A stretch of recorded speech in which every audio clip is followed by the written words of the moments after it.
Muito bom, pessoal. Bom dia. Bom dia a todos e Bom todas.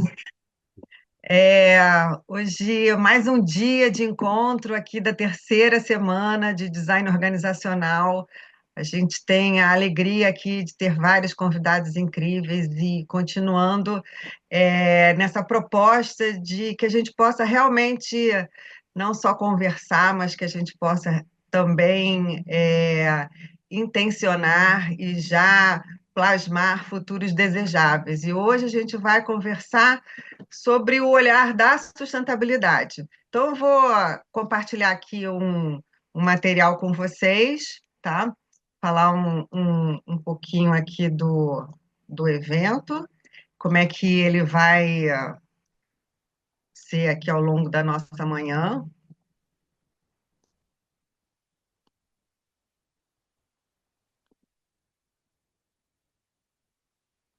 Estão vendo já?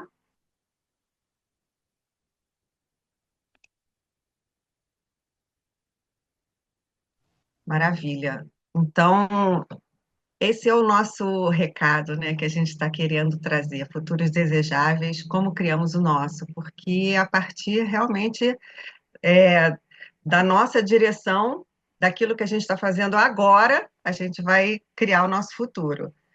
E esse futuro que a gente está querendo criar, a gente vem trazendo a partir de grupos aqui que trazem um conhecimento e um conhecimento e que a gente vai poder compartilhar nessa 1 hora e meia. Na primeira semana, no primeiro dia, a gente teve a parte de design organizacional. Ontem, a gente teve a presença de diversos experts, né, falando sobre diversidade e inclusão, com a mediação do Felipe, na segunda-feira do Marco Ornelas. Hoje a gente vai falar sobre sustentabilidade, é, amanhã sobre saúde, né, saúde mental, com o Lucas Guimarães, e finalizando a semana falando sobre tecnologia. É, esse material, conteúdo, ele foi construído por nós, né? Então, Marcos, Tati Nader, da Coaching for Action, Felipe Lucas Guimarães, Eduardo Justino, Lívia Torquete, Everton Batista e Fábio Dutra. Então, uma alegria de estar com essas pessoas compartilhando conhecimento e trazendo aqui para vocês. E a gente tem, não pode deixar de falar dessa organização toda, que foi uma realização da Ornelas Community, da Coaching for Action, patrocínio da CELP, Holly e apoio do Capitalismo Consciente, Pride Connection e All Apps, Hugo e Mundo RH. Muito bom, vamos começar.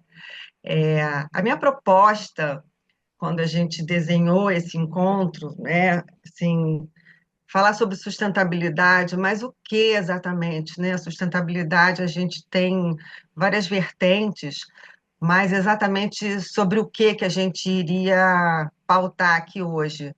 E o que eu enxergo, e muito interessante, porque nesses dias todos de encontro, na segunda e ontem, eu escutei muito sobre isso, né? Sobre é, habilidades humanas. Então, a minha proposta aqui nessa discussão, nessa conversa, na realidade, gente, isso é uma roda de conversa, né? Então, eu trouxe pessoas, meus convidados aqui, a gente vai estar em roda, não necessariamente um vai falar é, separadamente e que não possa trocar com o outro. O objetivo é que a gente esteja aqui de uma forma mais orgânica. Então, a gente vai caminhar nesse lugar mesmo, de extrapolar essas fronteiras da sustentabilidade a partir de uma perspectiva ecossistêmica. E quando a gente olha para esse lugar do ecossistêmico, né, o que a gente precisa realmente trazer além do que simplesmente indicadores de ambientais, sociais e práticas de governança, né, que a gente compõe esse tripé da sustentabilidade. Como é que a gente pode ir mais além, ou muito mais além? Então, essa é a proposta de hoje, e eu vou parar de compartilhar Vou voltar aqui, ó,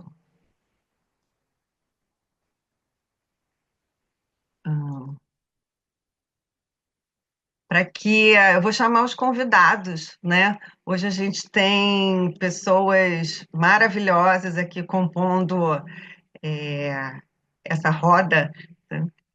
E eu vou querer. Antes eu tinha até programado de fazer uma apresentação deles, mas eu vou querer que as próprias pessoas se apresentem, tá? Então, falando sobre economia circular, Renata Vilarinho, inteligência financeira, Fábio Dutra, justiça social, Andressa Borba e governança, Ana Cláudia Cardia. Então, vou pedir para que cada um deles, vou pedir para a Renata, se você puder começar se apresentar e falar um pouco sobre você, sobre sua trajetória e como é que você se integra aqui nessa roda aqui conosco hoje. Obrigada, Suzana. Bom dia a todos. Obrigada, Ornelas, pelo convite. É uma alegria estar aqui compartilhando um tema tão relevante, que é a sustentabilidade e desenvolvimento humano. Eu sou Renata Vilarinho, eu tenho formação no direito, sou advogada da área ambiental, atuo com sustentabilidade há 17 anos e num caminho longo, numa longa trajetória, né, fui expandindo a consciência, rejeitando alguns trabalhos, né, me orientando mais para onde eu queria. Hoje trabalho com economia circular, trabalho numa startup que faz logística reversa de embalagens e que busca levar o conceito de eliminação de resíduo, eliminação de desperdício. Então, eu estou sempre buscando trazer essa nova consciência para o meu dia a dia, para as atividades que eu faço. Então, é assim que eu conecto a sustentabilidade e o desenvolvimento humano. E daqui a pouquinho vou contar um pouco mais para vocês do dia a dia, como é que funciona. Maravilha.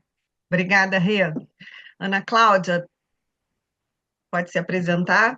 Claro, olá, bom dia a todas e todos. É um prazer, uma alegria estar aqui. Gostaria de agradecer a você, Suzana, ao Marco, pelo convite, pela oportunidade. Cumprimentar as pessoas que estão aqui junto de mim nesse painel.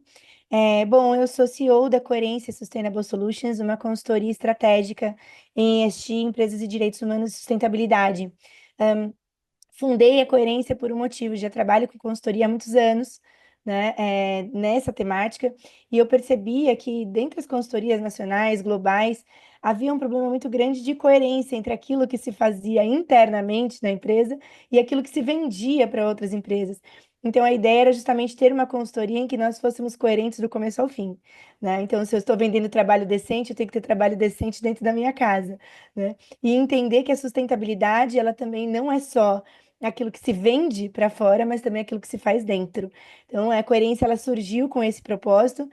Nós já temos aí alguns anos de casa prestando serviço para clientes nacionais, internacionais, empresas de diferentes portos, setores e também a organizações internacionais, bancos de desenvolvimento e até mesmo a administração pública. Então, hoje é como eu trabalho com a coerência e tem um outro chapéu também, que é um chapéu de professor universitário, sou professor do Mackenzie, da Faculdade de Direito, lecionando Direito Internacional e Empresas e Direitos Humanos também.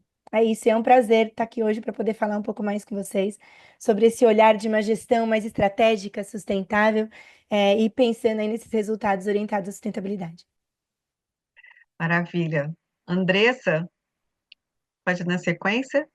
Claro que sim. Obrigada, é um prazer estar aqui com todos vocês. Hoje eu estou na Leroy Merlin. Hoje, na verdade, há 12 anos, né, completos neste março, e desde 2013 eu tenho estado à frente de algumas temáticas de sustentabilidade. Eu vim como uma gestão ali de implementação de uma universidade corporativa, mas no paralelo existia um comitê de sustentabilidade que eu comecei a trabalhar ali pelos desenvolvimentos sociais que a gente já promovia em outras empresas e acabei trazendo isso para a Leroy. E aí, naquele paralelo de desenvolvimento, eu me toquei sobre as questões ambientais e como a gente se conectava dos impactos ambientais com o desenvolvimento social. Então, no final de 16, início de 17, nós criamos aqui uma área de sustentabilidade e eu fui ali convidada para estar à frente dessa área. Mesmo eu falo que eu estou na minha formação inicial, eu sou professora de português e inglês, o diploma diz isso, mas o ensinar, o educar, o transformar e tocar a vida das pessoas a partir da educação permanece comigo, independente se eu estou numa sala de aula formal ou aqui com todos vocês, né? Isso não sai de mim, desse processo de desenvolvimento das pessoas. Depois disso, né, foram outras duas pós-graduação, mestrado em sustentabilidade, outros cursos transversais. Também tem um outro chapéu, além da Leroy, eu tenho o hobby de estar em sala de aula, nos cursos de extensão da PUC, também com desenvolvimento humano, com diversas temáticas ligadas ao desenvolvimento de pessoas. E aqui, para mim, tem sido essa grande descoberta conjunta, né, de ligação de valores entre o que a empresa tem como estratégia, como genuíno da sua essência, desde do grupo até localmente, como é que a gente desenvolve os territórios e as pessoas que estão no nosso entorno, e isso espelha dentro daquilo que é referência e do que me traz como pessoa até aqui. Muito bom, que lindo, né? A gente nunca se separa da nossa essência, né? Está sempre conversando com ela o tempo todo. A gente pode ir transformando, mas está sempre conectado com a essência. E, Fábio, traz um pouco sobre você também, se apresenta aqui, por favor. Bom dia, pessoal. Pois é, quero agradecer primeiro, né, a oportunidade, tá, Suzana? Fazer parte da sua editoria, né, e poder contribuir com o meu conhecimento, com minha experiência. Agradecer também ao Marco, né, por essa oportunidade e agradecer pela presença de todos no evento. Então, eu trabalho no mercado financeiro já tem 19 anos, né, mercado financeiro e com finanças. Os últimos anos eu tenho dado consultoria financeira, né, tanto para pessoas físicas quanto jurídicas. Mas, assim, o que mais me surpreendeu ultimamente são as consultorias para pessoas físicas, né? Os clientes que a gente atende, né, que veio da consultoria empresarial, né, eles também precisam de auxílio, né, de orientação, porque muitos deles não entendem como funcionam as finanças, não entendem como funciona o investimento, até porque o mercado financeiro, assim, é um mar, né? Tem muita coisa para entender, para explorar, e às vezes a pessoa não consegue assim dar conta do negócio dela e entender de investimento. Então a gente acaba sendo um auxílio dessas pessoas, né, na orientação com relação aos investimentos, com relação às finanças do negócio e até as finanças pessoais. A gente tem se deparado muitas vezes nas consultorias, né, e também na assessoria de investimento com pessoas que têm, assim, têm um bom patrimônio, ganham, assim, têm uma boa renda, mas não conseguem fazer uma boa gestão financeira do próprio recurso, né, imagino da empresa. Então a gente ajuda essas pessoas a organizar suas finanças pessoais, as finanças da empresa, né? A, a maioria dos brasileiros não entendem sobre finanças, né? Eles têm uma dificuldade enorme, e a gente vê isso no dia a dia, no meu trabalho, né? Atendendo as pessoas.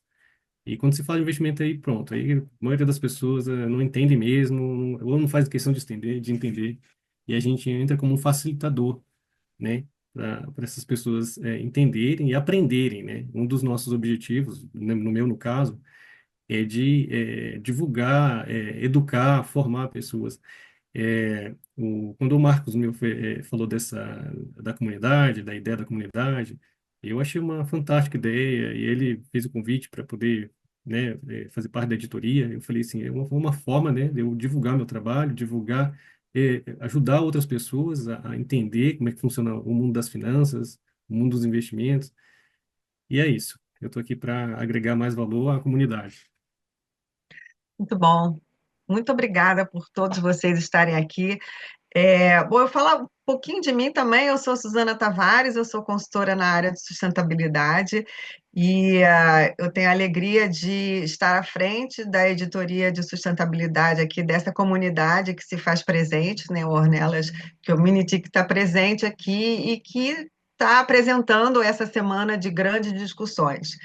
E falando sobre discussão, então vamos mergulhar no tema, o que a gente se propõe a trazer aqui. E quando a gente fala sobre muito além de sustentabilidade, é, é entender, na realidade, o que a gente quer genuinamente alcançar com sustentabilidade. Quando a gente fala sobre sustentabilidade econômica, e o que o Fábio trouxe também, tá, essa energia do dinheiro que está muito conectado com o econômico, mas o social e o ambiental, como é que a gente pode ter essa compreensão do ir além, né? De ter essa visão maior e mais holística, e na realidade, e de sintonizar até do que é o entendimento de prosperidade. Porque a gente fala há muito tempo sobre desenvolvimento econômico, desenvolvimento sustentável, mas o que é realmente prosperidade? E o que é essa prosperidade, para onde ela está nos levando e para onde estamos caminhando? Então, na medida em que a gente não tem uma consciência efetiva é, é, do que é isso para nós, assim, até se a gente puder fazer um minutinho aqui de reflexão, o que é prosperidade para cada um de vocês, né? E de entender é, que nós fazemos parte de uma grande teia. Então, aquilo que é para mim afeta o outro também, né? E essa prosperidade, como é que ela consegue ser ampla, né? De ter essa visão que integra a todos e não só a mim. Então, é a partir desse lugar que a gente vai discutir aqui e, e, e desse entendimento de trazer o desenvolvimento humano como assim a chave principal para que a gente possa ter essa abertura de mentalidade, para que realmente a gente possa fazer escolhas de longo prazo, em que a gente possa entender não um resultado imediato, que seja totalmente voltado para si próprio ou para o seu negócio egocêntrico, mas entendendo que nessa grande rede que a gente opera, como é que a gente pode ter um sistema que seja ganha, ganha, ganha, né? Para mim, para as relações em que eu mantenho, aonde eu opero, nas relações internas da minha organização, nas relações externas, na minha comunidade, nos meus fornecedores e principalmente do meio ambiente, porque na realidade nós somos uma espécie de todo esse ecossistema que convive, né? A gente não é a espécie, a gente é uma espécie. Então, como é que a gente se integra, né, e prospera com essa pegada, né, que seja boa para todo mundo? E uma pegada de continuidade também, né? Porque é, nesse fluxo que a gente está caminhando, existe um perigo, né? Um perigo da não existência. Então, como é que a gente se mantém vivo, mas não só literalmente vivo, mas com presença naquilo que a gente quer e deseja construir? Então, dentro desse olhar, desse entendimento, né, calcado na prosperidade, eu vou começar agora aqui a chamar para uma conversa, né, sobre o desenvolvimento realmente de habilidades humanas nas organizações, como é que a gente consegue promover futuros desejáveis? E quando a gente fala em futuros, é no plural mesmo, né? De quais são as possibilidades daquilo que a gente intenciona e para onde a gente vai direcionar essa energia para que ela possa se transformar. Então, é, até vou chamar então pela Renata já logo, porque ela já disse que ela está caminhando nesse lugar do desenvolvimento humano, né? Que trouxesse um pouco, né, a respeito de como é que a gente consegue assim, cultivar um senso mais profundo, sabe, de consciência e de presença, para que a gente possa entender melhor os desafios que estão tão interconectados. A gente vive um momento de escolhas dos ODSs, que eles estão aí, mas apesar dos retrocessos que a gente começa a viver agora, né, mas eles estão aí para nos mostrar um caminho. E como é que a gente consegue ter essa percepção melhor, né? E não só de entender, mas o que a gente precisa trazer para as nossas lideranças que seja necessário para conduzir, para facilitar essa mudança transformadora. Então, queria trazer um pouco dessa pergunta para todos e eu vou começar com a Renata. Tem um ponto que você mencionou aí que eu acho muito importante a gente entender o que é a prosperidade, né? Ter esse conceito dentro de nós, assim, bem firme, bem desenhado, para a gente não se perder no meio do caminho, né? São muitas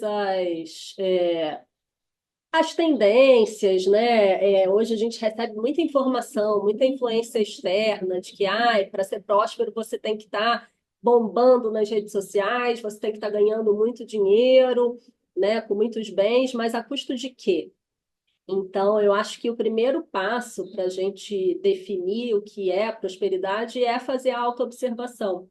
Então, isso é um ponto muito importante para os líderes, né? Principalmente para aqueles líderes que estão ali trabalhando com comunidades, com aspectos ambientais, com impactos ambientais, como deve ser o caso aqui de muitas pessoas que estão interessadas em conversar mais sobre sustentabilidade, entender o que é um negócio próspero. E a internet da Rê deve ter caído agora. Vocês estão me escutando? Sim. A Rê voltou. A Rê e a Ana também. Oi, não entendi. Vocês Tinha dado caíram uma também? super travada, e aí eu saí e voltei. Achei que fosse no meu computador, mas acho que foi em todo mundo, né? É. Não, acho que só da Renata. Ai, Não, Mas o você meu tá, caiu mesmo. Mas vamos mas lá. Rê, você estava falando sobre IDGs, né? IDGs, tá. Então vamos voltar. Eu gosto bastante de trazer o movimento IDG para dentro dessa conversa, que o movimento trabalha com Inner Development Goals, né, o nome do movimento. Ele trabalha as habilidades internas para o alcance dos ODS, né, pensando que a gente já caminhou muito aí, né, foram muitas ações no mundo externo, no mundo exterior, para tentar se atingir os ODS, e a gente vê que os avanços eles são muito tímidos. E aí um grupo de pesquisadores da Universidade de Estocolmo resolveu, então, pesquisar por que a gente está avançando tão timidamente. E aí se chegou à conclusão que a gente precisa olhar para o interno, né? Olhar para as habilidades de quem está ali na linha de frente de uma empresa, de uma tomada de decisão, o que essas pessoas precisam desenvolver para conseguir alcançar os ODS e alcançar essa prosperidade para todos, como a Suzana falou. E aí, dentro da minha área de atuação, né, dentro da economia circular, eu vejo que, além da autoobservação, de ter aí um caminho claro, tem algumas outras habilidades que são muito relevantes e que, se a gente quer mudar o cenário, a gente precisa ter essas habilidades sendo trabalhadas ali quase que diariamente. Desculpa. Uma delas é ter a visão da complexidade. A gente vive hoje num mundo complexo, né? Estamos vivendo aí uma metacrise, que é uma crise ambiental, social, de saúde mental, pandemias. Então, qualquer solução que a gente vá procurar hoje, ela precisa ser uma solução considerando esse cenário de complexidade e não as soluções passadas. Então, a gente tem que ter essa visão da complexidade e uma visão de longo prazo, né? A visão de longo prazo integrada aí a essa complexidade, sabendo já que qualquer mudança que eu vá tentar fazer na minha realidade, no cenário organizacional de uma empresa, por exemplo, ela não vai acontecer da noite para o dia. Ela vai realmente requerer aí um planejamento estratégico que vai ter início, meio e fim, várias etapas a serem cumpridas se a gente quiser realmente fazer uma mudança estrutural em alguma coisa. E aí, dentro da economia circular, né, falando no ambiente além das empresas, falando realmente numa mudança de pensamento da economia linear tradicional, que é aquela que extrai um recurso da natureza, usa e descarta, para uma economia circular, que é onde você vai pensar na circularidade da matéria-prima, no aproveitamento dos recursos naturais.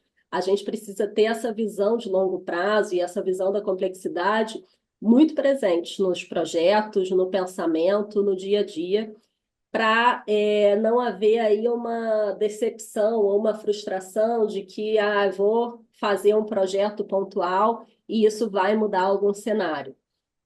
Não, a gente está falando de uma mudança que ela é complexa, relevante, uma mudança de pensamento, no modelo de pensamento, né, do linear para o circular, uma mudança na forma como fazemos negócios, na forma como lidamos com nossos parceiros, com fornecedores, com colaboradores. Então, essa mudança da economia circular para a economia linear, ela precisa acompanhar também uma mudança de mindset. E aí entram as habilidades internas que precisam ser desenvolvidas. E eu vejo no meu dia a dia, eu trabalho com políticas públicas, né, trabalho com relações governamentais. Além dessa visão de longo prazo, é muito importante que a gente tenha criatividade, que existam ambientes onde a criatividade ela seja possível. Então, ambiente de segurança psicológica é também muito importante para que as inovações surjam, para que as ideias elas emerjam e possam realmente se tornar projetos, planos.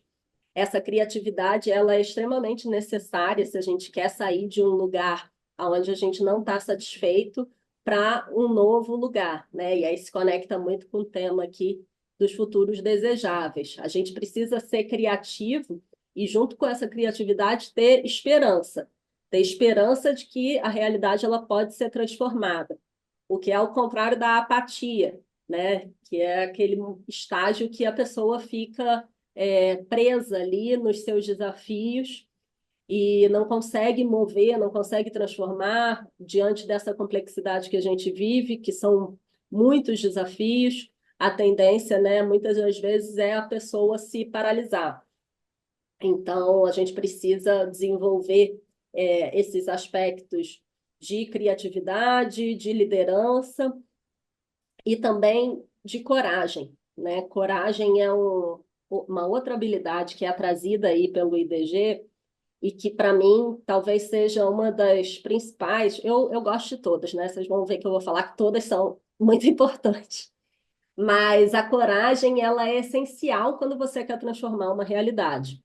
Então, dá um exemplo prático, né? Muitas vezes eu entro em reuniões com muitas pessoas, ainda existe para nós mulheres a dificuldade de ter um ambiente muito masculino, quando a gente está falando, no meu caso, do ambiente industrial, e que a gente precisa ter essa coragem de propor novas ideias, de ser disruptivo, de falar, olha, isso daqui não está certo, isso daqui tem que ser feito de outra forma, né? A gente vê a quantidade de resíduos que é gerada hoje no mundo, quando a gente fala do plástico especificamente, plástico de uso único, que são esses materiais descartáveis, copinho, pratinho, talherzinho, que traz uma falsa comodidade, mas que traz impactos negativos muito significativos para o meio ambiente, né, afetando aí não só a questão da disposição dos resíduos mesmo, né? A gente vê quantos resíduos tem hoje acumulado nos mares, nos oceanos,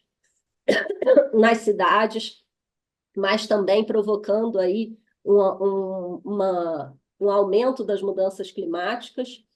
Então, a gente, quando chega, né, voltando aí para esse caso, uma reunião num ambiente onde uma indústria está ali querendo vender, olhando só para o lucro, é preciso essa coragem para chegar e fazer, não, a gente está fazendo de uma forma que não condiz com o futuro desejável que a gente quer para a nossa sociedade atual, para as futuras gerações, né? Toda a legislação ambiental com que eu trabalho traz muito essa visão do futuro. o que que a gente vai deixar para as próximas gerações? Então, eu penso em orientar o meu trabalho sempre com esse questionamento. Qual é o legado que eu estou deixando aqui, executando essas atividades que eu estou executando no dia a dia? Né? Como que a economia circular ela pode ser realmente uma realidade no Brasil? A gente ainda está muito distante, tem muitos desafios, né? Desafio da educação ambiental para separação do resíduo orgânico e do reciclável, desafio da coleta seletiva, que os municípios têm que disponibilizar para todas as pessoas a coleta seletiva em casa, mas existem aí os desafios políticos, de orçamento, os desafios da infraestrutura recicladora, que hoje ela é muito precária no Brasil. Então, tem que olhar para todo esse cenário com a coragem de propor mudanças muitas vezes na legislação, na forma de fazer negócios, na estrutura de uma empresa que vem trabalhando ali 30 anos já, colocando aquele material no mercado, e que muitas vezes aquele material ele é um contaminante, é um material tóxico. E precisa olhar, então, para os produtos, para os insumos que aquela empresa está usando e falar: isso daqui você não pode mais usar. E isso eu costumo, né, falar isso bastante assim com as empresas com quem eu tenho oportunidade de atuar, fazendo consultoria, fazendo esse trabalho, repensar a sua cadeia de fornecedores. Como que você lida com os seus fornecedores? No caso da reciclagem, a nossa cadeia é formada por catadores de materiais recicláveis, e esses catadores, muitas vezes, eles são invisíveis perante a sociedade, mas é quem realmente bota a mão na massa e faz a reciclagem acontecer. E essas pessoas, como que é a vida delas? A gente precisa trabalhar também outra habilidade que aí o IDG traz, que é a compaixão. Olhar para o outro com esse olhar de querer transformar a realidade do outro também. Nessa relação de ganha-ganha, como a Suzana colocou, eu quero transformar a minha realidade, eu quero ter prosperidade, quero ter abundância, quero ter riqueza, mas não quero que o meu parceiro, o meu fornecedor, ele não tenha. Muito pelo contrário, eu quero que ele cresça junto comigo. Então, essa visão de compaixão, principalmente pelas classes menos favorecidas, ela também é muito importante para a gente fazer essa transformação, trabalhando aí dentro da economia linear para circular, mas eu acredito que em qualquer área, em qualquer indústria, a gente precisa olhar para as pessoas que estão ali apoiando o nosso negócio e tentando trazer uma qualidade de vida melhor para todos, né? Para nós, para os nossos parceiros, fornecedores, para os nossos consumidores, trabalhar com essa noção de colaboração e não mais de competição apenas. A competição é algo que realmente ficou no passado, né? Eu acho que a gente não tem que pensar nem no futuro, tem que falar no presente, né? Se a gente quer transformar a nossa realidade, as ações que vão pautar o nosso futuro é o que a gente está fazendo agora. Então, a gente precisa trabalhar com esse aspecto da colaboração, da compaixão, da coragem, hoje, para colher os resultados amanhã. Rê, muito bom, Rê. Trouxe todos os elementos aqui desses skills, dessas habilidades aqui conectados. Mas você falou de um ponto assim, muito interessante sobre inovação. E como é que a gente consegue trazer inovação agindo e pensando da mesma forma? Então, eu até vou passar para a Andressa, que está nesse lugar da diversidade, da justiça social, que a diversidade ela traz essa oportunidade de novas perspectivas, né?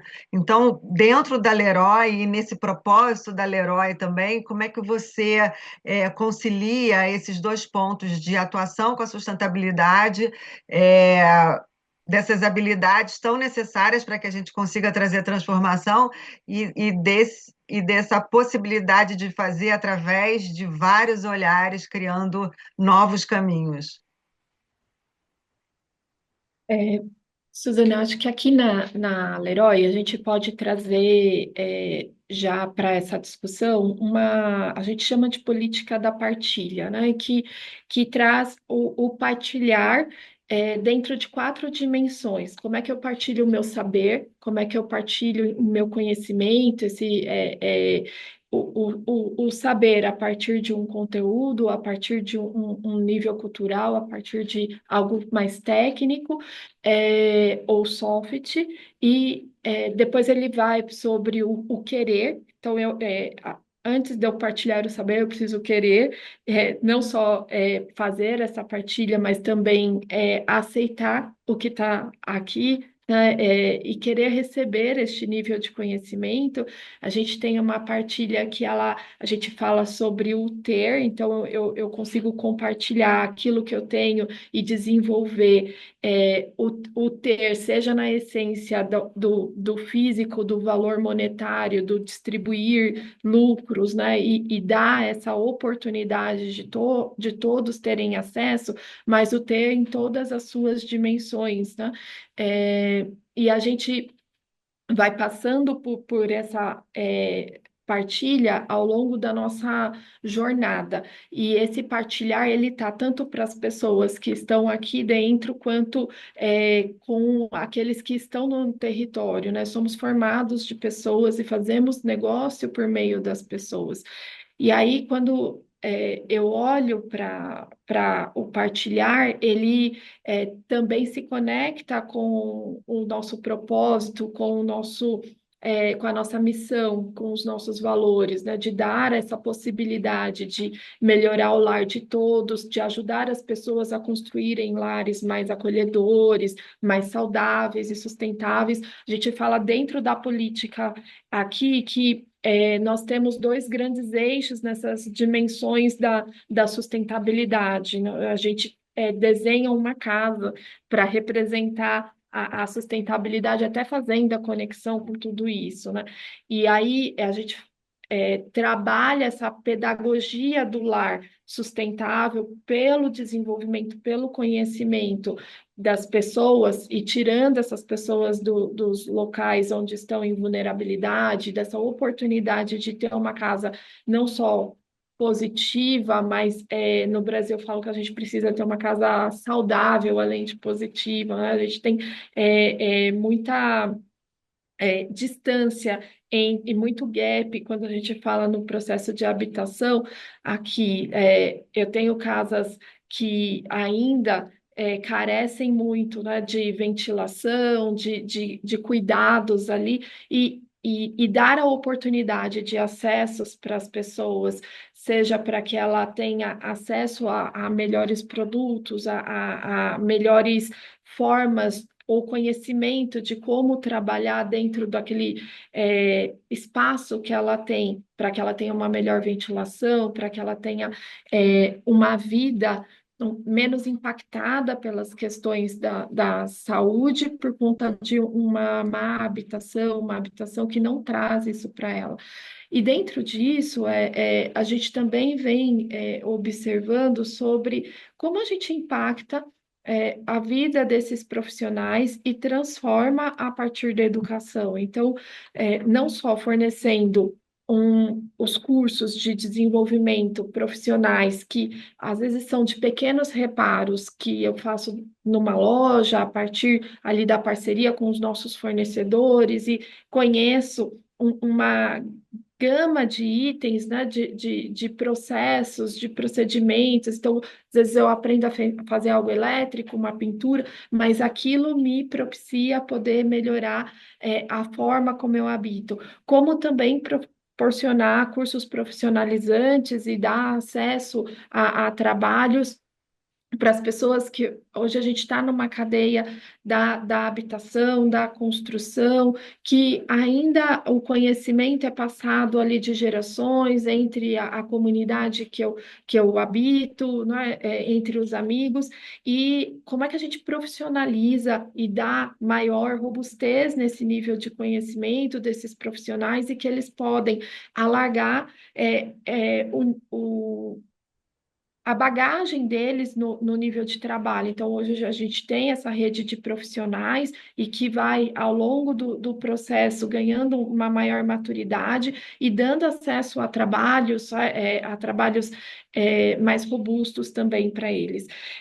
Além disso, como é que tem um trabalho conectado, a gente tem um instituto também, o Instituto Leroy Merlin Obra Max, que faz essa acolhida e dá acessos. A gente fala sobre a construção ainda é vista, né, o processo de melhoria do lar ainda é tida no nosso país como um processo ainda muito masculino, mas a gente tem muitas mulheres no mercado que podem se desenvolver dentro da construção civil, dentro dessa organização, decoração do lar. E a gente tem provido alguns locais puxa, quando eu falo de pintor, então é porque eu não tenho a pintora, a instaladora elétrica, a instaladora de gás, de pisos, né? Então, como a gente também dá essa possibilidade dela ter um nível de conhecimento, ser uma profissional, do lar, atendendo a outros clientes, e tem vindo esse pedido também para que a gente ofereça essa gama, assim como a gente tem lá, né, no Uber, eu posso escolher, né, mas tem tido uma demanda dos nossos clientes sobre isso. É uma pessoa que eu abro o meu lar, e com os lares brasileiros sendo administrados a maior parte por mulheres ou mães solos, né, tem essa preocupação sobre para quem eu abro a minha casa, quem está comigo. Então, essa profissionalização dos dois lados tem acontecido, né? E para fora e para dentro. Então, hoje a gente ainda fala, né? Os meninos da logística, os meninos do caixa, as meninas da decoração, os meninos de Do ferramenta. Né? atendimento. Quando eu falo dentro dessas dimensões, as profissões ainda não tidas como tão femininas ou como tão masculinas, e como é que a gente traz esse desenvolvimento para as pessoas, né? Partindo de que todos têm capacidades e habilidades que a gente pode potencializar. E além disso, a gente tem uma porta de entrada muito grande com a sociedade, né? Com primeiros empregos, trazendo as pessoas a partir dos programas de jovem aprendiz, de estágio e mesmo de trainee. E aí, dentro dessa possibilidade, a gente recebe pessoas de todos os níveis, de todas as formações, de todas as regiões, e aí é a partir daí que a gente desenha um programa de educação formal. Então, sim, a gente tem lá dentro da universidade corporativa os programas de soft e hard skill ali, técnicos e de competências ali, e habilidades que a gente vai desenvolvendo, mas a gente sentiu a necessidade, falando isso já há 10 anos atrás, os programas estão de pé, de prover além disso, né? Como é que partindo de também, não só do gap habitacional que a gente falou aqui, mas do gap educacional que a nossa população tem, nós éramos muito cobrados como Brasil, estando numa companhia, né, multinacional, comparada a outros países, sobre o nível de produtividade das nossas equipes, e quanto a gente poderia trabalhar melhor essa produtividade. E aí, olhando as pesquisas, a gente descobre que os maiores PIBs, as maiores produtividades aí dos países, elas são influenciadas diretamente pelo nível educacional, pela qualidade educacional que aquelas pessoas tiveram ao longo das suas jornadas. E então a gente passou a oferecer programas de formação, de graduação, de pós-graduação, de MBA Company, por exemplo, o MBA Company aqui já está na 10ª turma. Nós fizemos no mesmo modelo até a 9ª turma, agora estamos indo para a 10ª turma, já, e sempre em torno de 35 pessoas que participam, custeadas pela Leroy, e a gente tem um percentual de contribuição, mas esse percentual é simbólico, para que a pessoa também se sinta participante ali. E assim acontece com tudo, e a gente tem diversos casos que, a partir de todos esses acessos criados, a gente tem terceiros que estavam conosco, trabalhando e atuando no na operação, né? A gente tem um, por exemplo, que trabalhava fazendo inventário conosco, ele veio depois com outros programas dali das missões, dos cargos de base.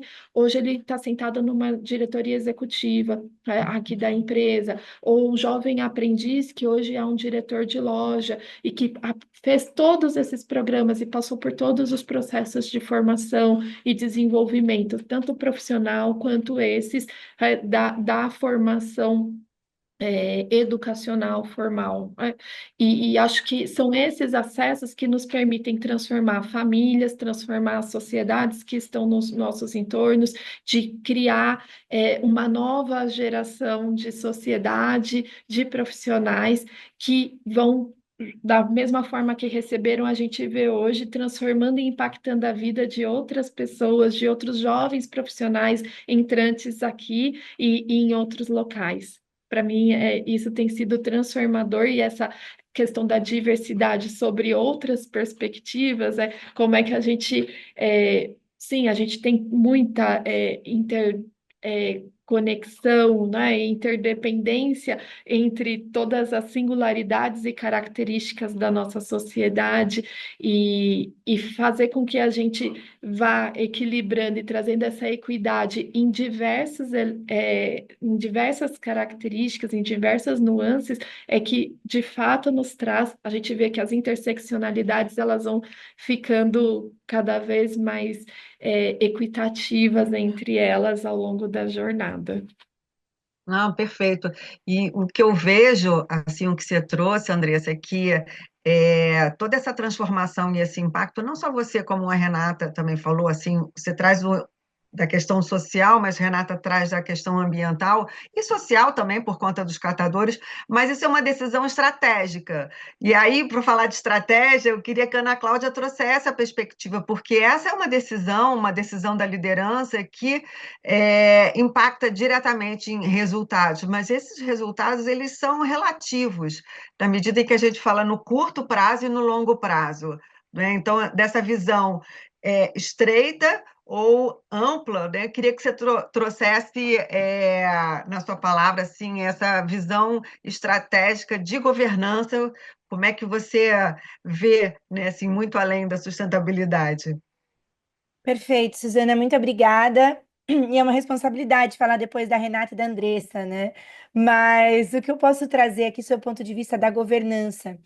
Algumas questões que também ligadas à fala de ambas, que eu acho que é muito importante a gente trazer, é a de que nunca vai ser possível a gente ter efetivamente sustentabilidade e pensar em prosperidade, né, sobre esse olhar, com esse olhar mais holístico, se a gente não entender que a sustentabilidade ela também é algo holístico e também parte de dentro para fora, né? E isso perpassa também a atividade dos gestores e das gestoras, porque de nada adianta eu ser um gestor se eu não tenho esse olhar para a sustentabilidade também interno, se eu também não entendo, né, essa ideia de uma liderança cada vez mais virtuosa, cada vez mais sustentável e entender que prosperidade vai além, né, como já foi bem dito pelas demais colegas. O que eu percebo aqui sob o ponto de vista de gestão corporativa, cada vez mais, e isso não só em empresas, em pessoas jurídicas, né, no setor privado, mas também no setor público, cada vez mais, tá? É legal falar um pouco sobre isso também aqui. É que ainda há uma necessidade muito grande de estarmos preparados para a sustentabilidade e concatenando as diferentes áreas. Então, como até a Renata bem trouxe inicialmente, né, eu não posso ter só um olhar para a proteção ambiental, mas também entender os impactos sociais que essa prática pode me trazer, né? E a partir disso, também envidar esforços para conseguir chegar numa sustentabilidade que realmente traga pessoas e planeta num sentido conjunto. E aí a prosperidade ela vai ser uma consequência natural disso. Então, eu acho que é muito importante reforçar esse ideal, né? Reforçar esse ideal de que a gestão que ela esteja consciente também dessas nuances, e eu acho que aqui entra toda uma lógica de capacitação, de conhecimento, né? De autoconsciência, né? Que é algo tão importante que a gente não fala de autorresponsabilidade também, né? Quando eu tenho autoconsciência, autorresponsabilidade, eu também consigo demandar isso dos demais ou esperar isso demais das equipes e, claro, com um olhar empático também, sem dúvida alguma. E eu acho que esse é um ponto que é um ponto chave para que a gente tenha realmente uma gestão que seja responsável socialmente e ambientalmente falando.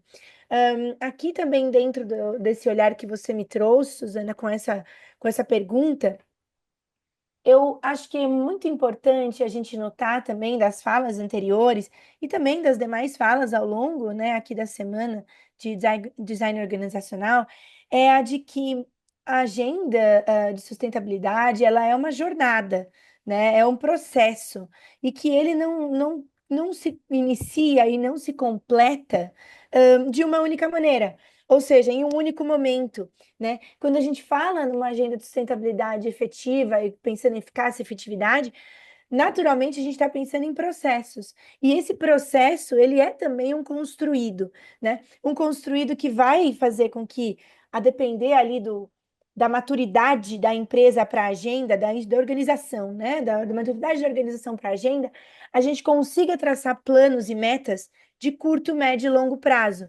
Então, eu acho que por isso que a gente fala sobre implementação de sustentabilidade nesses setores e nessas organizações realmente de uma maneira customizada, porque é quando a gente consegue ver qual é o nível de maturidade daquela empresa. Eu estou pensando aqui, falando sobre um ponto de vista muito mais objetivo e prático, né, para além também do que já foi trazido. Quando a gente consegue ver esse nível de maturidade das organizações, a gente consegue também pensar em medidas e estratégias no tempo que possam ser implementadas para que este processo, para que essa jornada, ela se complemente. E isso, obviamente, pensando sob um ponto de vista de governança responsável, né? Isso também vai demandar e perpassar a própria concepção de sustentabilidade das equipes gestoras, né? E não somente de uma equipe gestora. Então, hoje em dia a gente acha que o gerente ou a gerente de sustentabilidade é aquela pessoa que vai resolver todos os problemas da empresa, né? Relacionados ao tema. Então, se deposita tudo naquela pessoa e que, em geral, a gente tem que falar a verdade aqui. Em geral, na maioria das empresas, o gerente de sustentabilidade, eles falam que é uma equipe, mas é uma eu-equipe, né? É uma pessoa só. Então, o que que a gente tem que ver? Que a responsabilidade pela transformação não estará tão somente nessa pessoa, que geralmente é uma pessoa que já está, a gente brinca, né? Ela já está ali comprada com relação à agenda, né? Mas que, na verdade, esse é um movimento que precisa ser também dialogado entre as diferentes áreas, entre os diferentes gestores, né, entre as diferentes direções, ali, né, entre diferentes diretores e diretores de uma mesma empresa, conselhos, por assim dizer. E todos precisam estar, de fato, comprados, entre aspas, com essa agenda. Precisam estar também cientes e conscientes do seu papel nessa implementação e nessa implementação conjunta. Para você ter uma ideia, ontem eu estava falando, né? Eu fiz uma apresentação para uma equipe de marketing de empresa, então, para falar com os gestores de marketing de empresa.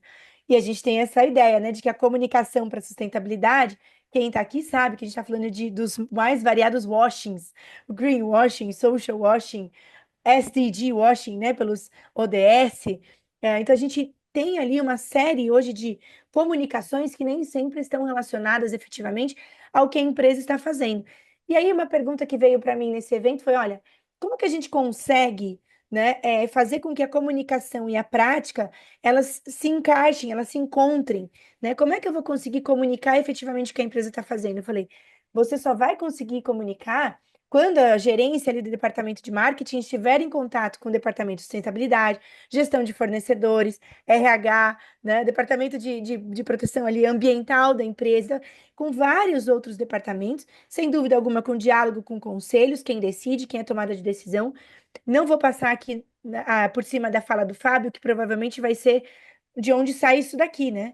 Porque também é de onde Exato. sai o dinheiro, né? De onde está vindo o dinheiro também. Então, eu acho que se a gente não tiver um olhar holístico, né, para todas essas questões, seja sob o ponto de vista ambiental, social, de uma gestão responsável, de uma comunicação responsável e comunicando de uma maneira transparente, ampla, que a empresa está passando por um processo, ou seja, eu vou comunicar aquilo que está sendo feito de bom e o que não está sendo feito de bom, eu vou dizer que eu estou em construção, né? Então, reconhecer e ter essa ciência Eu diria que pode até parecer um pouco ingênuo o que eu estou dizendo, mas eu digo uma consciência de que estou num lugar de melhoria, né? De que estou olhando para isso, de que estou num lugar de melhoria. E é essa a responsabilidade da gestão, né? É de ser transparente também neste lugar de crescimento. Quando a gente pensa perdão, numa implementação de projetos em curto prazo, e eu sempre falo isso, Suzana, porque eu acho que aqui a gente está lidando com empresas de diferentes portes, de diferentes setores, né? E com diferentes níveis de maturidade na agenda ESG, na agenda de sustentabilidade. Então, assim, muitas vezes a gente conversa com empresas que elas chegam e falam assim: olha, aqui o que a gente está vendo para ESG, para sustentabilidade, é algo que vai muito além do meu budget, muito além do meu conhecimento. Então a gente fala, o que que a gente vai buscar primeiro? Conhecimento, capacitação, treinamento, autoconsciência, entender também o nosso papel como gestoras e gestores responsáveis. Partindo daí, eu vou olhar para o meu orçamento, ok? O meu orçamento pode não ser talvez o maior ali para aquela área específica, e a gente sabe que para a sustentabilidade, geralmente as empresas os orçamentos agora estão melhorando, mas a gente tem avanços e retrocessos, né? Eu sempre cometo os meus sincericídios nas minhas palestras, mas acho que é importante a gente falar. E aí, o que que a gente percebe? Tem um orçamento para tal coisa, para ali, para essa parte de sustentabilidade? Puxa, que bacana. Qual é o meu nível, então, de maturidade dentro disso? O que que eu preciso atacar, entre aspas, primeiro? Onde eu preciso ir primeiro? É fazer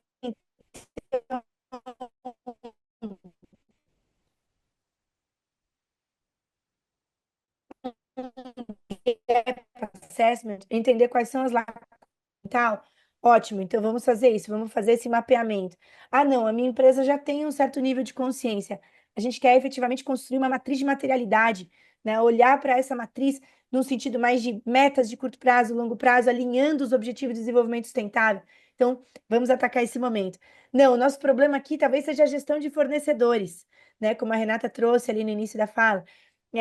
Seria olhar, então, para como eu vou gerir os fornecedores de uma maneira mais alinhada com os frameworks nacionais e internacionais relacionados a empresas e direitos humanos, as boas práticas, perdão, que hoje a gente vê também em várias empresas nacionais, estrangeiras, empresas estrangeiras que muitas vezes, por exemplo, perdão, empresas que são investidas, por exemplo, por empresas europeias que já estão alinhadas a um certo escrutínio normativo relacionado à sustentabilidade. Então, a gente tem várias empresas brasileiras que hoje também precisam se alinhar a essa agenda em função das empresas que investem nelas, né? E principalmente europeias, hoje no caso.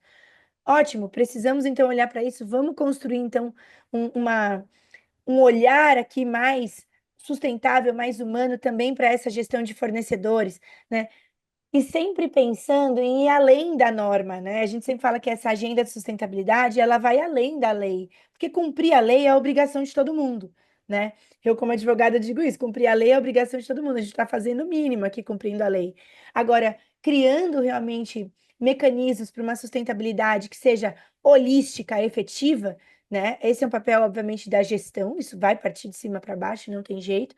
É, mas também abrindo espaços de fala para quem está ali nas diferentes áreas, principalmente hoje, reforçando aqui para uma governança transparente, mecanismos de denúncia, então que a gente não se esqueça disso, cada vez mais eu trago esse reforço dos mecanismos de denúncia, né, que sejam transparentes, efetivos, em que as pessoas se sintam confortáveis também para trazer as denúncias, então a gente ouve quem está abaixo ali de um olhar de gestão, né, e gerenciando dados e informações para isso, para uma melhoria. Eu acho que é esse conjunto que muitas vezes vai fazer com que a gente tenha uma agenda de sustentabilidade efetivamente orientada para a prosperidade. Eu acho que um olhar de prosperidade hoje, que não inclua pessoas e planeta, realmente ele não vai adiante. E, sobretudo, com uma consciência, que aí eu volto para o começo da minha fala, que é uma consciência de que nós e o planeta somos uma coisa só, né? A Mary Robinson, que é uma super referência nessa agenda, ela sempre falava isso e fala isso. Estive ano passado em um evento com Mary Robinson e ela dizia isso. Enquanto nós não tivermos a clareza de que nós e o planeta somos uma coisa só e seguirmos a partir desse olhar totalmente, unicamente exploratório, né, dos recursos, e não tivermos realmente um olhar para inovação, para sustentabilidade, para questões de economia circular, para questões de realmente respeito ao planeta, às pessoas, e nós entendermos que somos uma parte disso, nós efetivamente não sairemos desse lugar. E a gestão também, né? Ela não vai sair disso. E os processos, porque é isso, né? Empresa, querendo ou não, é uma gestão orientada a processos. E os processos corporativos também não serão direcionados a tanto. Naturalmente, resultados também não serão. E, naturalmente, a comunicação dos resultados também não será. Então, essa conexão nossa com o planeta, ela é esse ponto de partida, ela é esse pressuposto para a prosperidade que hoje a gente busca com esse olhar para pessoas e planeta. E a gestão, portanto, precisa ser consciente disso, precisa ser autoconsciente disso, direcionar os seus esforços e direcionar no mundo capitalista, a gente não pode ser ingênuo, naturalmente os seus recursos para tanto, né? Eu acho que é isso que a gente não pode esquecer aqui sobre esse ponto de vista. E mais importante, né? E também já concluindo aqui a minha fala, direcionar conhecimento, autoconsciência, esforços e recursos requer também, dentro da sociedade em que a gente vive, uma apresentação de resultados de que todo esse direcionamento está trazendo algum retorno positivo para a empresa. Algum retorno sob o ponto de vista financeiro, primeiro, obviamente, pensando em empresa de capital aberto nos seus acionistas, empresa de capital fechado também no lucro que ela está tendo e no retorno que ela está tendo financeiro, né? E como a gente vai apresentar esses resultados? Efetivamente praticando uma liderança que seja virtuosa, uma liderança que seja consciente, né? E que esteja alinhando seus processos nessa jornada, mostrando resultados e impactos positivos para a sociedade, mas também, sem dúvida alguma, para o bolso das empresas e para aqueles que estão investindo nela. Consumidores que também estão sendo beneficiados, comprando, adquirindo produtos e serviços de uma empresa que se diz responsável e efetivamente o é. Então, a gente vê esse ganha-ganha se construindo quase que naturalmente a partir desse movimento de tomada de consciência e que também esteja alinhado, querendo ou não, com consumidores e investidores que também têm essa consciência própria do impacto que eles e elas estão causando nos produtos e serviços que estão adquirindo, né? No final do dia, a gente vê que é um círculo virtuoso que se forma, né? Só que para isso a gente efetivamente precisa de muito conhecimento, de muita clareza, né, da importância que todos nós temos nesse conjunto, nessa construção, que não é só dizer que apontar o dedo para a empresa é a responsável. Não, não é. A empresa tem que fazer o papel dela, mas a sociedade como um todo também precisa fazer. Isso dialoga com os Inner Development Goals, por exemplo, que a Renata trouxe, com os Sustainable Development Goals, né, com os ODS. Isso dialoga também com várias outras perspectivas que a gente tem sob o ponto de vista social e ambiental aqui dentro dessa agenda e que a torna também e cada dia mais tão relevante, apesar de todos os retrocessos, né, e todas as tentativas de retrocesso que a gente vem vendo, desculpa, aí na sociedade, não só aqui no Brasil, fora também, né, a gente tem acompanhado aí momentos desafiadores para a nossa agenda, mas eu acredito que quando as pessoas, líderes, consumidores, gestores estão conscientes, né, e colaboradores, claro, estão conscientes também do seu papel, vão claramente, certamente, fazer uma diferença muito mais positiva para esse caminho de prosperidade. Ana, super obrigada. A gente ia fazer agora, finalizando com o Fábio, trazendo essa questão do financeiro, que é essencial, mas eu não sei o que aconteceu, acho que ele caiu, né? É, mas entendendo que a gente vive um dilema, realmente, como você trouxe, né? Porque existe uma programação nossa de uma racionalização para resultados imediatos, né? E como é que a gente consegue agregar tudo isso que a gente trouxe aqui, falou, com resultados? Como é que a gente vive nesse mundo, nessa polaridade, né? Resultado rápido e mais abraçando a tudo isso que a gente consegue ter essa percepção maior agora. é complexo isso, né? Até a fala inicial da Renata, a gente viver nesse mundo complexo que não existe mais uma visão linear, né? Existe interações que vão exigir da gente uma visão realmente mais ampla.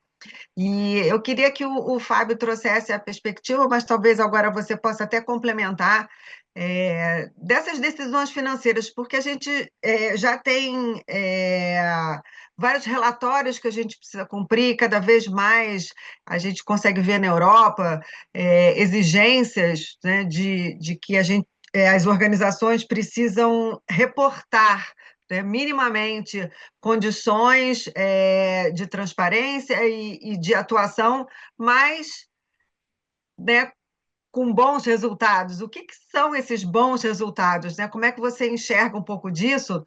E já entrando, porque a gente já está, né, um pouquinho adiantado na hora, mas na segunda parte da nossa fala, eu queria que você pensasse também em termos de governança, como é que você consegue enxergar assim, como é que a sua área poderia ser impactada, né, de pensar de forma diferente. Então, assim, na governança estão os líderes, né, os líderes, os executivos, os gestores, o conselho, enfim, a partir da visão da Andressa. Se a Andressa pudesse sentar lá no, na, na cadeira de governança, como é que você acha que poderia trazer uma transformação maior? Bom, eu acredito que a consciência nesse ponto é importantíssima. Acho que se a gente tivesse a Andressa, por exemplo, em diferentes conselhos, a gente já teria um mundo muito melhor, né? Porque toda essa responsabilidade que a gente tem precisa, de fato, ser levada a esses espaços, e cada vez mais. E espaços, na verdade, um ponto aqui até correlacionando com as falas anteriores, né, e os painéis anteriores, uma governança que seja cada vez mais diversa também. Nós precisamos muito de diversidade nesses espaços, muito. Ainda há um gap gigantesco de diversidade nos conselhos hoje que precisa ser resolvido o quanto antes, sobretudo sob o ponto de vista de não só compreensão sobre essa liderança cada vez mais virtuosa, sustentável e próspera, mas também com diferentes pontos de vista mesmo, né? Com diferentes lentes em diferentes lugares de fala. Acho que é muito importante a gente falar sobre isso também aqui no nosso painel, né? E sob o ponto de vista de resultados, Suzana, dentro da sua pergunta, eu acho que, claro, né, tudo depende muito ali da empresa, do setor, do porte, mas sem dúvida alguma, essa mensuração de resultados, ela vai vir a partir também, né, dessa organização dos projetos, dessa construção dos projetos, dessa ideia de uma jornada. E eu acho que avaliando sempre. Porque é aquilo, né? A empresa sempre vai ter uma certa pressa para mostrar resultados. O mercado sempre quer uma pressa de demonstração de resultados. Mas eu acho que esses resultados eles podem ser pontuais, eles podem mostrar esse caminho de jornada. Eu acho que essa é a parte mais importante quando a gente trabalha com apresentação de resultados, sabe? Que ainda eu sinto que existe uma certa reticência, né? Porque é natural, é normal que as pessoas esperem que, né, tudo já foi resolvido do dia para a noite. Mas quando a empresa ela se compromete a mostrar que está nessa jornada, ainda que os resultados sejam pequenos, eles já demonstram que está havendo uma orientação para uma melhoria constante e contínua, né? Vou dar um exemplo muito rápido aqui, por exemplo, na Europa, né? Que a gente acaba vendo agora com a EU Taxonomy, né? Essa taxonomia sustentável europeia, e que eles, hoje em dia, as empresas, além de uma questão financeira, precisam mostrar também que estão se alinhando àquilo que eles chamam de minimum social safeguards, né? Que seriam as salvaguardas mínimas ali sociais, mas que também nessas salvaguardas sociais elas vão incluir aspectos de gestão responsável e governança, anticorrupção, né? Dentre outras questões de transparência, mecanismos de denúncia e a devida diligência. E aí é onde eu entro, né, com a minha fala, para quando você fala de apresentação de resultados. Qual é a melhor maneira de eu poder apresentar resultados? Fazendo aquilo que eu chamo de devida diligência na empresa. E devida diligência aqui, eu vou jogar para minha área, chamada de devida diligência em direitos humanos, que não é tão somente uma auditoria sob o ponto de vista financeiro, mas também uma auditoria sob o ponto de vista socioambiental. né? A devida diligência ambiental e em direitos humanos. Hoje a gente fala, já colocou também a terminologia ambiental. Então a gente olha para esses impactos sociais, para esses impactos ambientais que a empresa causa na sociedade, fazendo efetivamente uma avaliação de risco aos direitos humanos e ao meio ambiente, uma avaliação de impactos, então não é só o risco, né? Pensando ali nos critérios da Organização das Nações Unidas, nos princípios orientadores da ONU sobre empresas de direitos humanos, olhando para critérios de severidade, probabilidade, mas também avaliando quais são já os impactos e como a empresa pode não só se prevenir dos riscos, mas mitigar os impactos, e a partir daí eu ter dados suficientes, informações suficientes, que me permitam também pensar em como que eu vou alinhar os meus próximos processos, que era o que eu vinha falando antes, e como que eu vou alinhar o meu desembolso também de recursos, né? Para que esses projetos eles sejam efetivamente concretizados e a partir daí, naturalmente, os resultados surjam, né? Eu consiga também demonstrar que, olha, eu tinha aqui efetivamente um problema relacionado a mecanismos de denúncia. No último ano, o mecanismo de denúncias foi reforçado e nós tivemos aqui 432 denúncias que foram feitas, foram X denúncias sobre determinados temas, tais e tais e tais pontos foram resolvidos, ainda há espaço para melhoria, né? Recentemente eu fiz um trabalho com uma empresa estrangeira, né, europeia, e eles falaram assim, uma empresa grande, tá, gente? Para vocês verem como empresas não é sobre porte, não é sobre porte. As pessoas acham que empresas muito grandes estão super alinhadas com essa agenda, mas não estão todas, né? Muitas estão, outras não. E a gente vê que, nesse caso, ser uma empresa estrangeira, e quando a gente estava fazendo a avaliação de riscos e impactos aos direitos humanos, chegamos em mecanismos de denúncia e eles disseram assim: na nossa empresa tudo funciona maravilhosamente bem. Não tivemos nenhuma denúncia no último ano. Aí vocês falam assim, gente, será que essa é uma coisa positiva?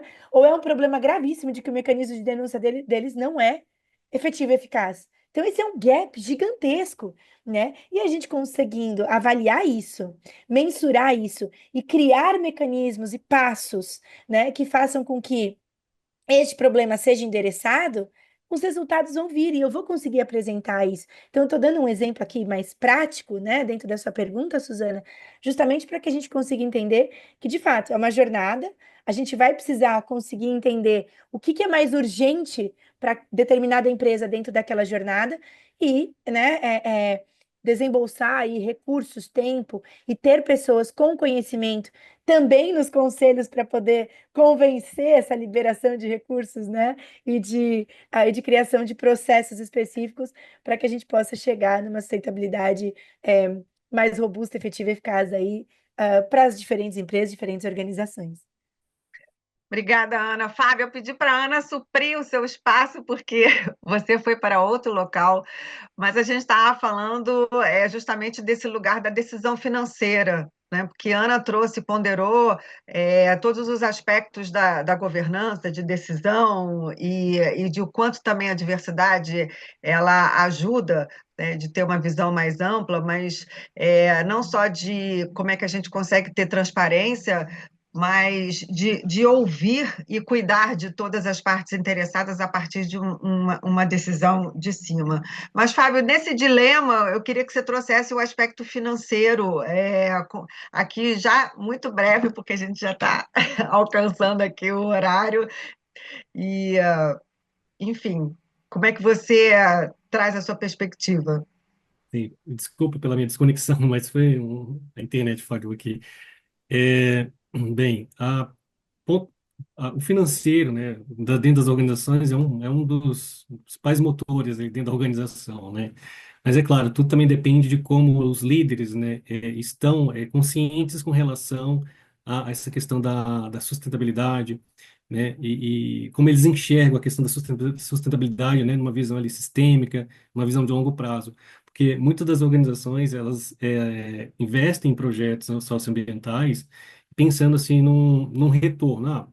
A empresa vai investir num projeto, num determinado projeto, mas ele quer saber das métricas financeiras, né? Em quanto tempo vai ter retorno, em quanto vai te trazer de retorno em determinado tempo. Então, são uma das principais discussões dentro das organizações com relação ao financeiro. e que tem que ser muito bem discutida, né?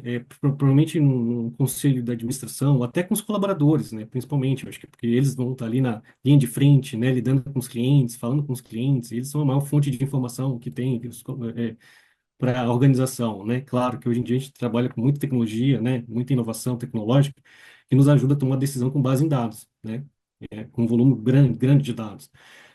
Mas essa questão do estar consciente, né, viver o momento presente, é fundamental para os líderes, não só para os líderes, mas para os seus liderados também. Né? Entender, ter uma visão, enxergar, por meio de uma visão sistêmica, enxergar as oportunidades, né, no meio social, ambiental e de governança, ali, oportunidades de alavancar o seu negócio, né, alavancar a sua empresa, né, tornar a empresa mais próspera. E para tornar a empresa mais próspera, você tem que ter uma comunicação eficiente entre os suas partes, né? Além dos colaboradores, né? Os fornecedores, os acionistas, todos esses stakeholders, eles têm que conversar, né? Eu pensei assim, eu tô falando isso com base também, né? Num livro que eu li do Raj Sisodia, do Capitalismo Consciente, que ele fala da questão dessa É, a internet hoje do Fábio não está ajudando. integração daí.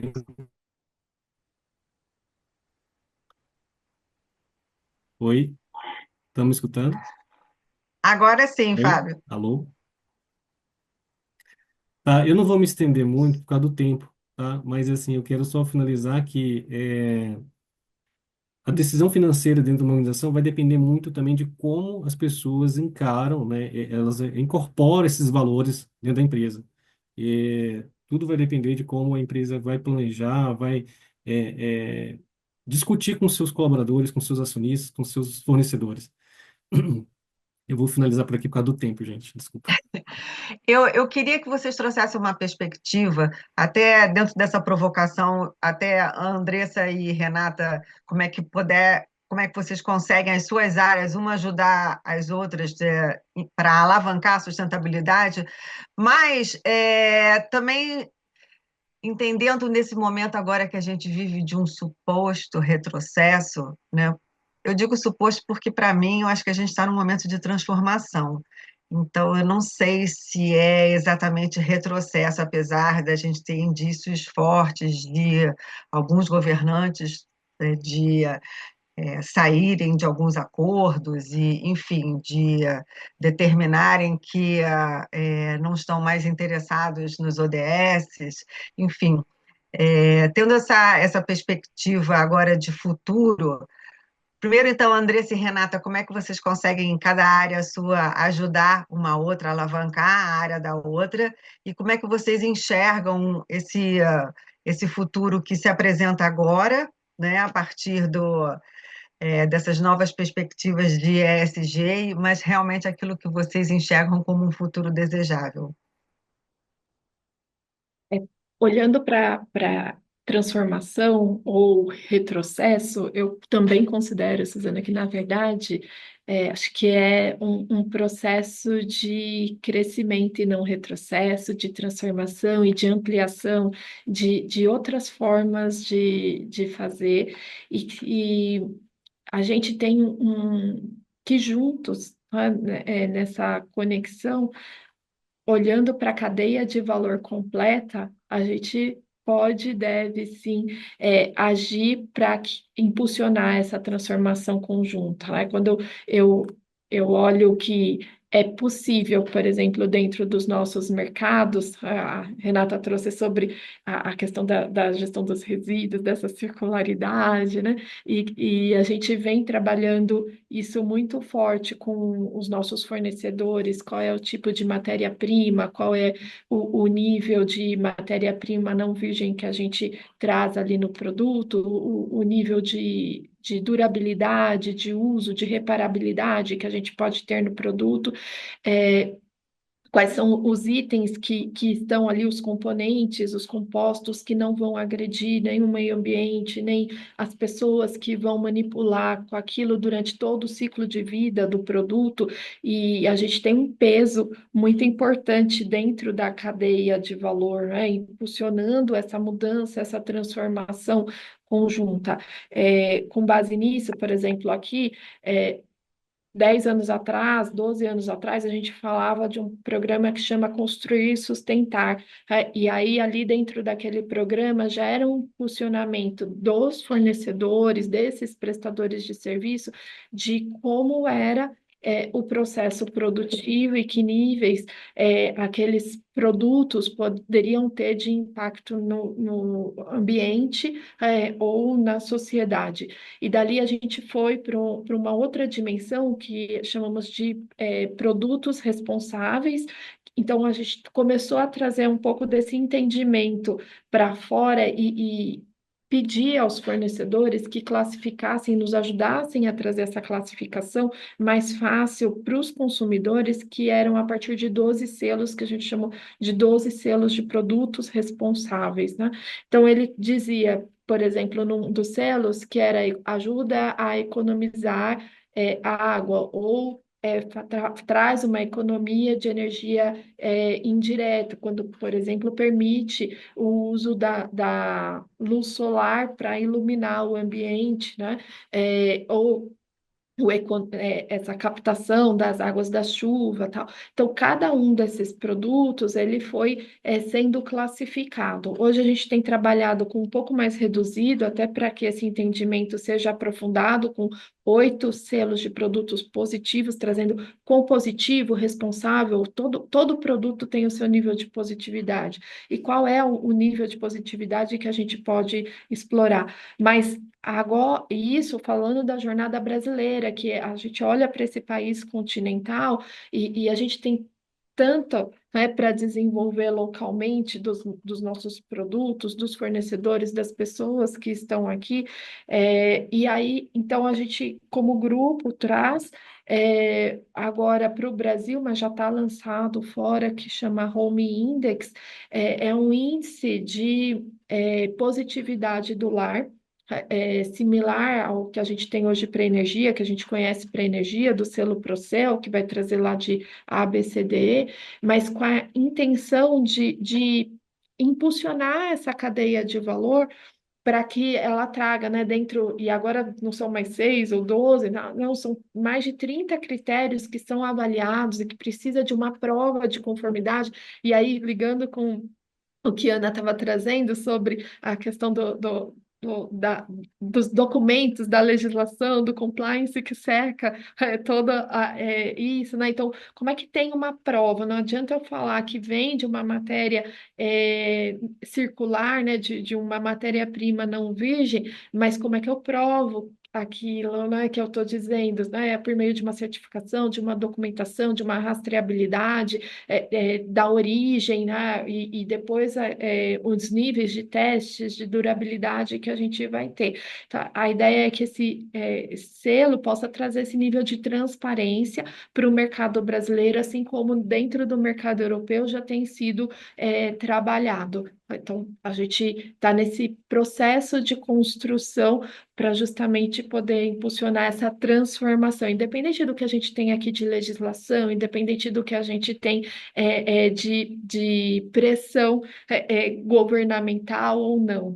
É uma iniciativa, mas sabendo da nossa responsabilidade, do papel e do tamanho que a gente tem de poder fazer essa transformação conjunta. Legal. Rê, eu vou te pedir para ser breve, porque a gente está aqui bem justinho no nosso horário, mas a sua visão conjunta e também essa perspectiva de futuro. Bom, fico feliz em saber que a Leroy Merlin está fazendo tudo isso, né, que a Andressa trouxe para a gente, está atuando aí, revendo seus processos, agindo em colaboração com outras indústrias. Eu acho que o caminho é esse mesmo, né, da transição.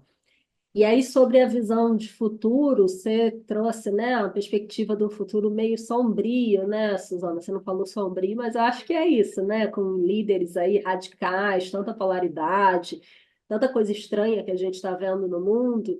Como eu, Renata, pessoalmente reajo a tudo isso, eu procuro focar meu tempo, minha energia no que é positivo, no que eu estou vendo que está sendo feito de uma nova forma, sendo construído, né, a partir de um outro lugar, de um outro olhar. Vão ter aquelas empresas que vão largar aí os critérios ESG, que vão falar que ODS é besteira. Dessas eu não quero saber. Então, eu olho realmente para quem está querendo fazer a diferença, para fazer negócios com essas pessoas, fazer projetos, fazer as parcerias, né? Tem tanta coisa boa surgindo no mundo, eu acho que a gente tem que ter esse olhar, né? E manter a esperança ativa, né? Um conceito aí bem importante, né? Se puder chamar de habilidade, mas essa esperança de que é possível transformar e não focar no que está sendo feito aí com um olhar de retrocesso, mas focar no que é bom, nos negócios regenerativos que estão nascendo, né, nessa acupuntura social que pode ser feita a partir dos projetos novos e que trazem aí impactos positivos para o meio ambiente.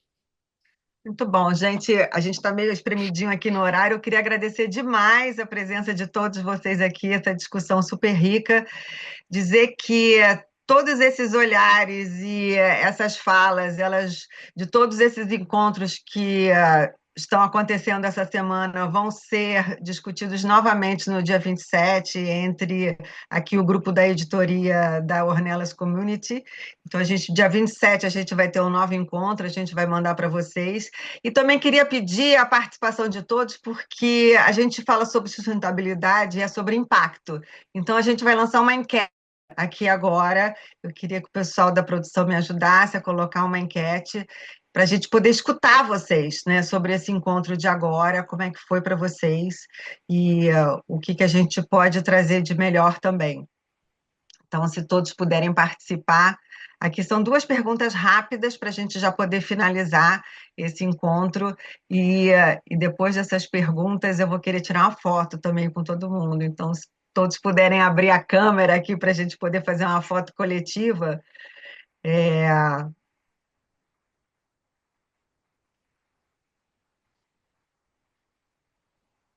A gente já tem 10 respostas, trazer mais um pouquinho. Felipe já abriu sua câmera. Obrigada, Felipe.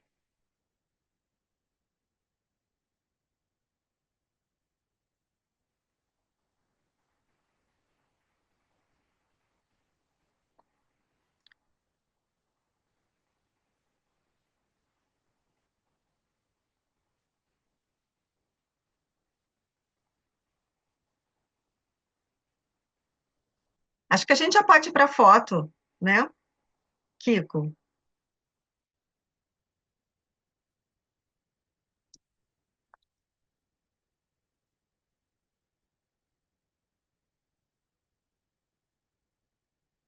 Trazer todo mundo junto?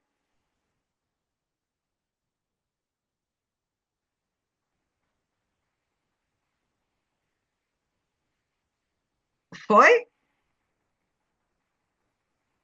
Maravilha. Gente, muito obrigada pelo encontro. E agora a gente continua, né, numa outra discussão sobre cases transformadores, em que tudo isso que a gente falou aqui, o que a gente investigou, a gente vai ver na prática. E interessante da gente ver na prática sob uma perspectiva feminina também. Então, agradeço demais pelo encontro, para todos os panelistas que estiveram aqui presentes e para todos os participantes aqui. Obrigada, gente. Obrigada. Bom dia. Valeu, pessoal. Até mais. Tchau, muito obrigada. Um ótimo dia para todos. Tchau, tchau.